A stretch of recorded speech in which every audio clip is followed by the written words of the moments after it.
नमस्कार। और आज बात करते हैं आईबीएस को लेके, ग्रहणी को लेके, संग्रहणी को लेके, कोलाइटिस को लेके, आंतों की सूजन को लेके कि क्या कैसा कैसा पेट आपके दिखेगा, किस तरह आप आपको डायग्नोस कर सकते हैं, कैसे कैसे पहचाने कि मेरे को समस्या है कि नहीं है। जैसे ये है नाभि, दिखाई दे रही है, ये है नाभि, मैं आपको दिखा देता हूँ। देखो ये है नाभि। अब नाभि के लेफ्ट साइड में इस एंगल में यदि आपको दबाने पे दर्द या अकड़पन या टाइटपन लग रहा है तो आपको कॉन्स्टिपेशन है। यह है इसकी राइट साइड। राइट साइड में क्या होगा, यदि आपको दबाने पे टाइटपन या पेन या खिंचाव महसूस हो रहा है तो आपको लूज मोशन होंगे। यदि आपको लेफ्ट साइड में भी पेन है, राइट साइड में भी हल्का फुल्का पेन है तो आपको कॉन्स्टिपेशन के साथ चिकनापन आएगा।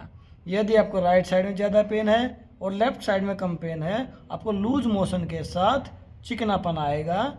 इसका मतलब दोनों में पेन होना चिकनापन की निशानी है, ये ध्यान रखना। तीसरी बात ये हो गई, नाभि से नीचे दिक्कत है तो आप ये समझ लीजिए आपको सेक्सुअल प्रॉब्लम भी है।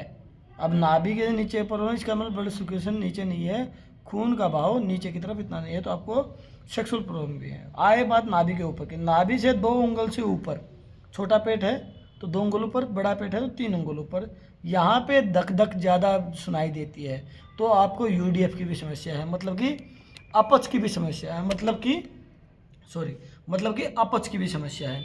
अपच समझ रहे हो, खाया पिया है उसमें से कुछ अंश का दिखना या ब्लोटिंग सी रहना, लैट्रिन में ऐसे ही गोबर की तरह आना, बंद के नहीं आना, तो 3 उंगल ऊपर अपच की समस्या है। बिल्कुल ऊपर जहाँ पे ये दिखाई दे रही है कोड़ी, ये कोड़ी होती है, ये देख लो, ये होती है कोड़ी। ये बोलते हैं कोड़ी खिसक गई, कोड़ी दब गई, ये हो गई, ये अलग से दिख रही है, कोड़ी इनकी उठी हुई है।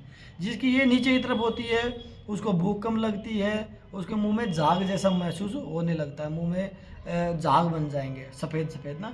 इससे नीचे पेन है तो आपके ऊपर जो ब्लोटिंग है, मतलब कि वो गैस का जो दबाव है वो ऊपर की तरफ जा रहा है। इससे क्या होगा, आपकी छाती की तरफ ऐसा भारीपन रहेगा जैसे आपकी छाती फटने को होगी या हार्ट अटैक आने वाला है। ठीक है, इस तरह से आप अपने आप को डायग्नोस करते हो। सिंपल रूप में ये आपने बता दिया।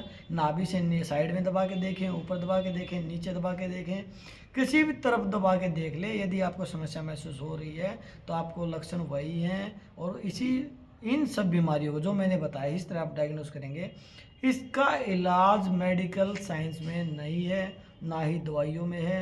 ये बिल्कुल दवाइयाँ खाना, कुछ भी कर लेना बेकार साबित होगा। इसके लिए ठीक होना तो आपको खुद से मेहनत करनी पड़ेगी, खुद से मेहनत करनी पड़ेगी। खुद से मेहनत करोगे तो आगे इस रोग से का सामना नहीं करना पड़ेगा। खुद से ठीक हो जाओगे तो अपने आप हार्मोन्स मजबूत करोगे, अपने मसल्स मजबूत करोगे, अपनी आंतें मजबूत करोगे, अपना डाइजेस्ट सिस्टम मजबूत करोगे, जिसके कारण और सिस्टम भी मजबूत होंगे और हमारा पूरा बॉडी जो है अच्छे से काम करने लगेगा।